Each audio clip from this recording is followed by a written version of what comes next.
Shalom. This week we are reading Parshat Lecha. But first I want to ask you, have you ever studied Greek philosophy? If you have, then you might be familiar with Diogenes of Sinope. He was a Greek philosopher and one of the founders of Cynic philosophy. He was also known as Diogenes the Cynic. Now, Diogenes was a controversial figure. Not much is known about his life. His father was a banker, and there's a disputed story that in his youth, Diogenes became involved in a conspiracy to counterfeit the currency of Greece. According to one story, Diogenes went to the oracle at Delphi to ask for its advice as to whether to continue this fraud, and he was seemingly encouraged to do so. He was told to deface the currency, but Diogenes did not comprehend that the oracle was really advising him to alter the customs of Greece, since the words used were ambiguous and could refer to both coinage and customs. This Delphic utterance was later adopted as the slogan of the Cynics: change the currency, challenge established values, or if you would, reevaluate values. Indeed, one definition of coinage is the invention of a new word or phrase, and a definition of currency includes facts or qualities being generally accepted or in use. Well, it's all Greek to me. I don't care much for Diogenes or for Cynics, but this week in Parshat Lecha, we meet Avram, soon in this very Parsha to become Avraham. He was actually mentioned, if you recall, in the end of last week's Torah portion of Noach. His genealogy was cited, and there was a cryptic reference to his departure from Ur Kasdim, Ur of the Chaldees. Now, it's pretty clear why Avraham was introduced in last week's Torah portion, and it's even clearer when we understand where he was coming from and what he had been through. He seems to just burst upon the scene, to appear out of nowhere after 20 generations of a humanity that, despite the best efforts of righteous individuals, a humanity that became more and more disconnected, disenfranchised from God and the knowledge of God and the purpose of life. 10 generations from Adam to Noah, and another 10 generations from Noah to Avraham. Altogether, 2,000 years, known as the era of desolation. Years that even after the restart of the flood, these years witnessed mankind's regression into a kind of collective retrograde, spiraling down into a hopeless abyss of idolatry, general term, that also refers to a sort of societal sanctioned brutalization of man that resulted in global chaos. Avraham's appearance onto this scene was the first hope, as it were, that God felt, as it were, that somebody was interested in him. The parable that our sages tell is that this Avraham went out into the world and perceived a universe that was so beautifully ordered, that made so much sense, and even though he was told by everyone, by all the adults, by convention, by society, no, there is no order, everything is chaotic, there is no God, he was so consumed by a thirst to know who is the master of the house, that finally God himself, as it were, burst upon him and said, I am the master of the house. Because finally somebody, after all these years, was looking for God. So the young and inquisitive Avraham was so totally consumed with knowing the truth of creation and understanding who was the master of the house, that God made himself known and said, it is I. So Avraham, in his spiritual quest, validated creation anew, since the whole purpose of creation was for man to have a relationship with God and to choose between right and wrong and to do God's will. And Avraham's emergence from those generations is the guarantee that God was seeking, that there would be a continuation of the knowledge and the spiritual legacy of the one God. But from this point it would be a different dynamic. The legacy would be passed through Avraham and his children, and it would be their responsibility. They would have the burden of disseminating the knowledge to the whole world. And this is the purpose of Avram's being selected by God, as we read in the beginning of this week's Torah portion. I will make of you a great nation. I will bless you and make your name great, and you shall be a blessing. I will bless those who bless you, and him who curses you, I will curse. And all the families of the earth shall bless themselves by you. This is not just about being popular, as you know. This is not just privilege. This is about the responsibility. But Avram wasn't just consumed by a desire, a thirst to know God. He was a trailblazer. He was a person who bucked convention. This got him into no small trouble, because convention at that time was set by none other than the wicked, evil Nimrod, an idolatrous king who made himself into a god. When we read about Avram departing from Ur Kasdim at the end of the previous parsha, we are taught that this is an illusion, a reference to the fiery furnace from which Avram was delivered, because when Avram refused to bow before Nimrod and refused to recant on his belief in the one God, his own father had given him over to Nimrod, and the latter had thrown him into the furnace. But Avraham emerged unscathed from this experience.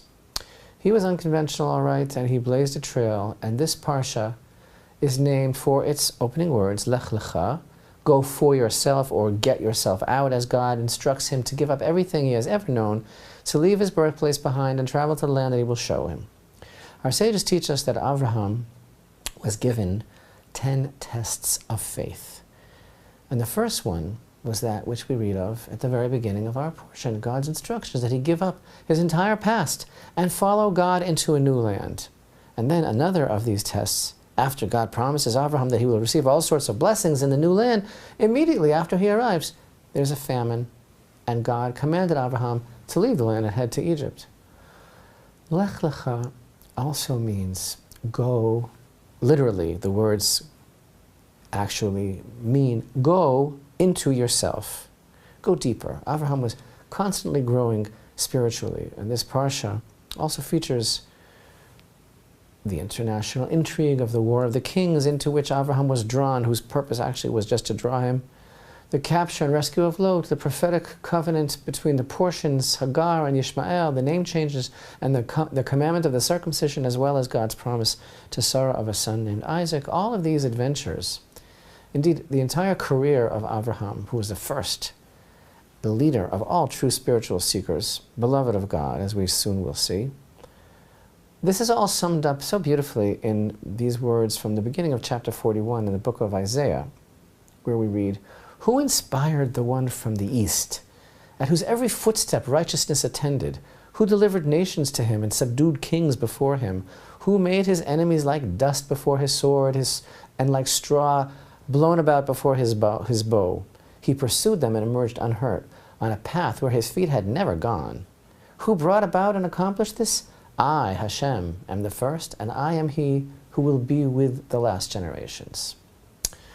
So who inspired the one from the east, meaning Avraham? We know it was Hashem, it was God himself. But how did Avraham get to be the person that he became, growing up in an idolatrous household, just like everyone else of his time? How did he become so driven for God that God himself introduced himself? If we truly want to pursue righteousness and seek Hashem, we need to understand this.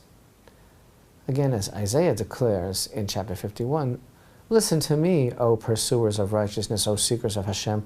Look to the rock from whom you were hewn, and at the hollow of the pit from which you were dug. Look to Avraham your forefather, and to Sarah who bore you. For when he was yet one alone did I summon him and bless him and make him many." Something about Avraham, something can't quite put my finger on, something very unique about his outlook, that he was able to perceive God in this world and stay with it. And our sages of blessed memory, in their brilliance and divine inspiration, they give us a beautiful clue. You know, the Talmud is full of metaphor and examples.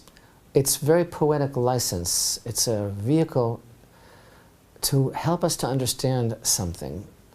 And the Talmud states that Avraham minted a coin. The Talmud describes this coin. It says Avraham was known by his coin. What was this coin? On one side was an old man and an old woman, and on the other side a young boy and a young girl. Now everybody knows, everyone agrees, all the commentaries, the great sages, luminaries throughout the years, they all agree this statement is not at all literal. Nobody thinks it's literal. It's not referring to an actual coin. Rulers and kings mint coins, and actually Avraham was called a king, but didn't have a huge kingdom, dominion, but yet, as we have seen, he led a huge and unprecedented spiritual revolution. So this coin that Avraham had with two sides, old and young, it represents a concept. And I believe it's an important key in understanding the enigma of Avraham and thus the birth of the Jewish people and their spiritual legacy. But what does it represent? Now, Rashi explains that the old couple is Avraham and Sarah, and the young is Yitzchak and Rivka, and the coin represents passing over the spiritual legacy to the young generation. And conversely, like two sides of a coin, the great Maharsha contends that both sides represent Avraham and Sarah because they merited to give birth to Yitzchak in old age, whereas another opinion maintains as well that both sides of the coin depict Avraham and Sarah because he succeeded in combining the positive attributes of old age with the goodness of youth. You see, young people are full of enthusiasm and energy and the desire to see change and even to lead upheavals. On the other hand, the elderly tend to be more stable and calculated, and Avraham and Sarah excelled at this as well. They had the ability to combine idealism of the young with the staying power and wisdom of the older. And you know what? All those approaches to understand this beautiful metaphor that our sages convey, that Avraham minted a coin with two sides, all those are very, very nice, but I have a different idea as to what our sages are conveying through the brilliant metaphor of Avraham's coin. Remember our friend Diogenes. The depth of this teaching informs us that Avraham, who lived about 1500 years before the Greek philosopher, was all about changing the currency. The coin that Avraham minted is the new coinage, the new currency, the new values that he represented and brought into the world. Why did this coin depict old age on one side and youth on the other? Avram wasn't just changing the currency. This was his currency, the freshness of youth and the enthusiasm and fire of finding God in a world gone mad. Avraham held the secret to eternal youth. His approach to God was forever young. Why is it that throughout all the years of the era of desolation, after Adam himself was the personal handiwork of God and Noah saved the world, why was it that that legacy of a personal and vibrant relationship with God was not successfully transmitted to the generations? Where did it go? What happened? Because it became old. Because it grew stale. Because the secret of living with Abraham's excitement of discovery and realization is the secret of knowing and seeing who God is in this world. Abraham didn't just mint that coin with two sides that bespeaks the dichotomy of wisdom that never grows old. He was that coin. That was his currency, the reason he was thrown into the furnace.